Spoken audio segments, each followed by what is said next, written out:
पतन के कारण। महाप्रस्थान करते समय पांडवों ने पश्चिम से उत्तर दिशा में आकर महागिरी हिमालय का दर्शन किया। उसको लांघकर जब वे आगे बढ़े तो उन्हें बालू का समुद्र दिखाई पड़ा। तत्पश्चात उन्होंने पर्वतों में श्रेष्ठ महागिरी सुमेरु का दर्शन किया।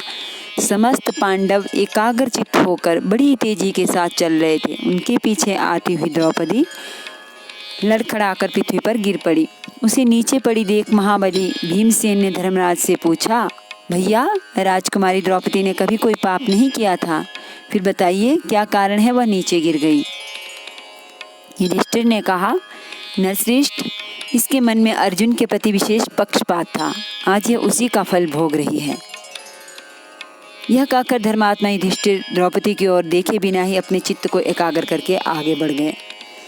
थोड़ी देर बाद सहदेव भी गिरे। उन्हें गिरते देख भीमसेन ने युधिष्ठिर से पूछा, भैया, यह माद्री नंदन सहदेव जो सदा हम लोगों की सेवा में संलग्न रहता और अहंकार को भी कभी अपने पास फटकने नहीं देता था, आज क्यों धाराशायी हुआ, क्यों कर गिरा है। युधिष्ठिर ने कहा, राजकुमार, सहदेव किसी को अपने जैसा विद्वान नहीं समझता था, इसी दोष के कारण उसे आज गिरना पड़ा है।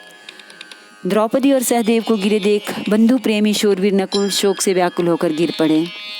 अब भीमसेन ने पुनः उनसे प्रश्न किया, भैया, संसार में जिसके रूप की समानता करने वाला कोई नहीं था, जिसने कभी अपने धर्म में त्रुटि नहीं होने दी तथा जो सदा हम लोगों की आज्ञा का पालन करता था, वह हमारा प्रिय बंधु नकुल क्यों गिर पड़ा। भीमसेन के इस प्रकार पूछने पर युधिष्ठिर ने नकुल के संबंध में यूं उत्तर दिया, भीमसेन, नकुल हमेशा यही समझता था कि रूप में मेरे समान दूसरा कोई नहीं है। इसके मन में यही बात बैठी रहती थी कि मैं ही सबसे बढ़कर रूपवान हूँ, इसीलिए इसको गिरना पड़ा है। उन तीनों को गिरे देख अर्जुन को बड़ा शोक हुआ। वे भी अनुताप के मारे गिर पड़े। दुर्धर्ष वीर अर्जुन को गिरे और मरणासन्न हुए देख भीम ने पुनः प्रश्न किया, भैया, महात्मा अर्जुन कभी परिहास में भी झूठ बोले हों, ऐसा मुझे याद नहीं आता। फिर यह किस कर्म का फल है जिससे उन्हें भी पृथ्वी पर गिरना पड़ा।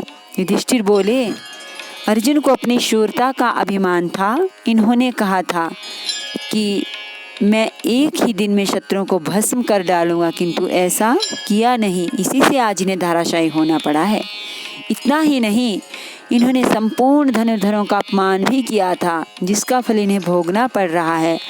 अतः अपना कल्याण चाहने वाले पुरुष को ऐसा नहीं करना चाहिए। यूं कहकर राजा युधिष्ठिर आगे बढ़ गए। इतने में ही भीमसेन भी गिर पड़े।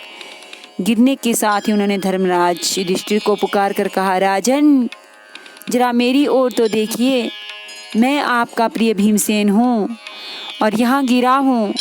यदि जानते हो तो बताइए मेरे गिरने का क्या कारण है। युधिष्ठिर ने कहा, भीम, तुम बहुत खाते थे और दूसरों को कुछ भी न समझकर अपने बल की डींग हाँका करते थे, इसी से तुम्हें भूमि पर गिरना पड़ा है। यह कहकर महाभाव युधिष्ठिर उनकी ओर देखे बिना ही आगे चल दिए।